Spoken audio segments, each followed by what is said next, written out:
Video recording for Review Ed is provided by Whatburner. Take Skype video to the next level. Record, edit, upload at vodburner.com.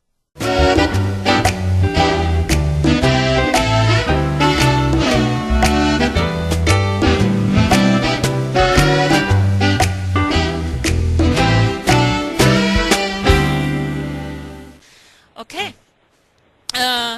good. Then we could maybe call it one of the, if not the very first exit in online education. So eduFire as a platform bought by Camelback Education. So for those or for my viewers not familiar with Camelback, just very short, I don't have in-depth information, but it's basically that they want to build or found a new university in the United States, and they bought eduFire as the platform to basically have that or implement it as their online branch of this Camelback education college and university system. So good exit, although we don't know numbers or anything. I can honestly say, full disclosure, I don't know any number as well. So what do you but 2 years, that's a very short time for an exit. It is, and it's a very good one. I mean, somebody was obviously looking for a platform and they saw it in eduFire. I did read somewhere that eduFire's regular operations were going to continue as normal. There's no plans to change that. So I think maybe on an operational level, there may not be much change at all for eduFire. There's just going to be another company using it for another purpose and their day-to-day. Yeah, well, we have to see. So I'll have a talk with Camelback soon. At the moment,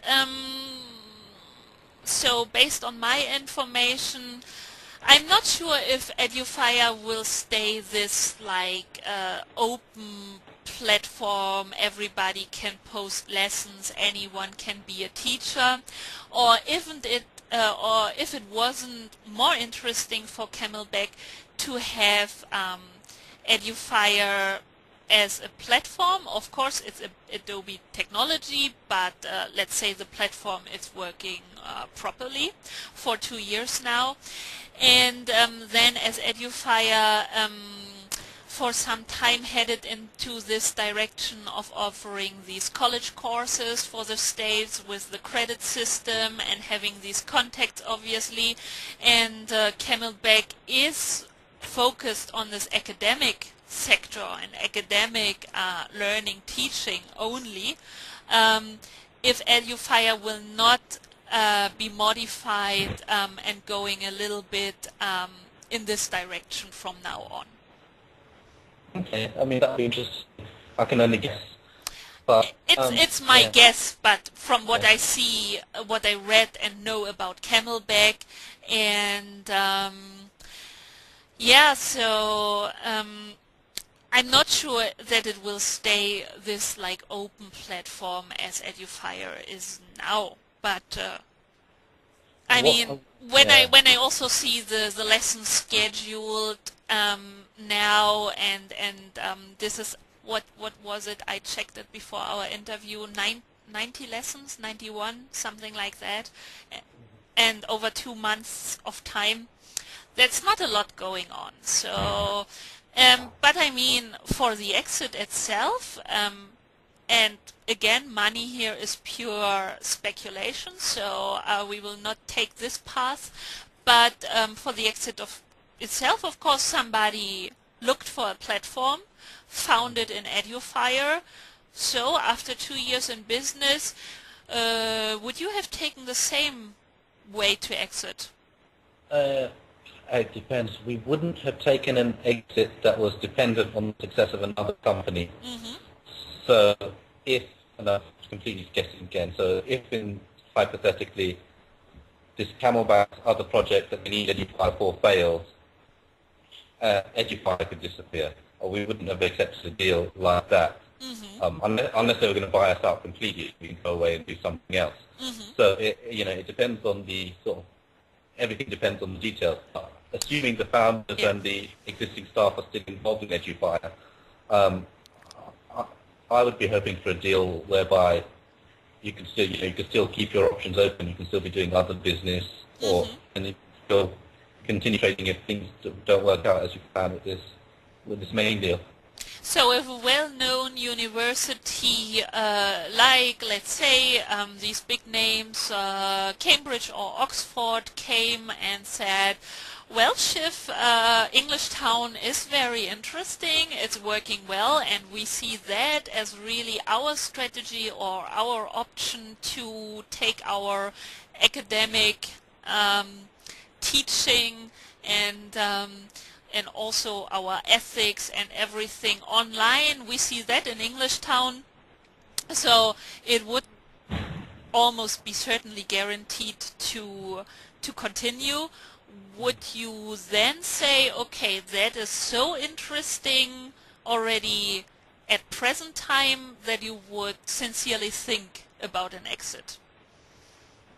We would think about it more. We would probably think more about a partnership then, so we can do that and keep our existing operation going as a separate thing. So we'd be running two projects then. That would be the ideal scenario. We go for there rather than a complete buyout. A complete sort of exit like that. But that's the entrepreneur then. Basically, I see you don't build projects for exit so that they will be sold after a certain period of time.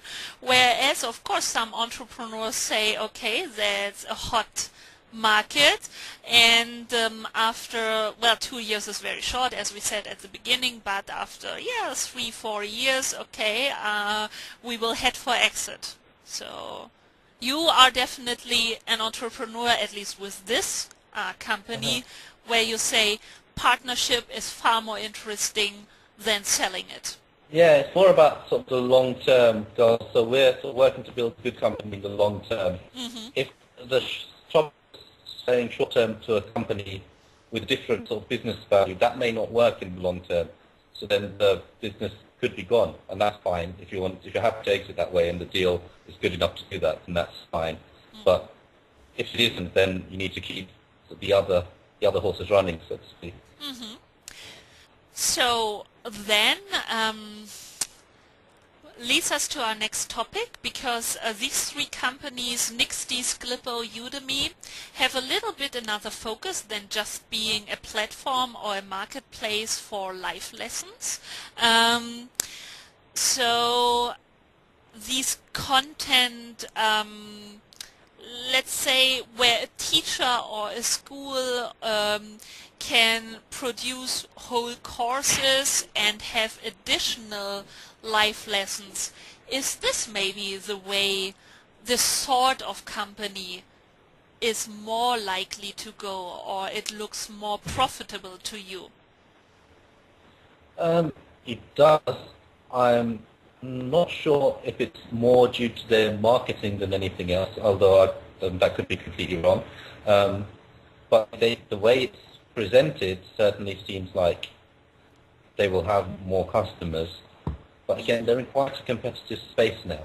They are, and more are popping up almost every week. So these were just like 3 names out of a whole bunch of companies I could have named, who follow with some slight modifications, but basically follow the same business model.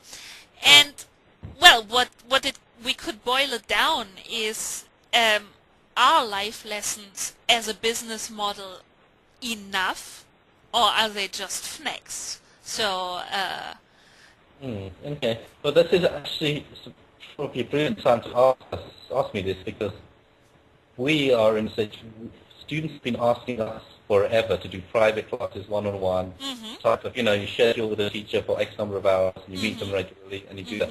And we've always resisted because have this belief that, to learn language, you need to use it as much as possible. If you're only going to come 2 times a week and not again, Yeah. you're not really going to learn the language. So we've avoided that at all costs up till very recently. And I mean, you've highlighted some of the problems with this model, really, apart from costs. But it's not convenient, it doesn't suit the pace of the student, things like that.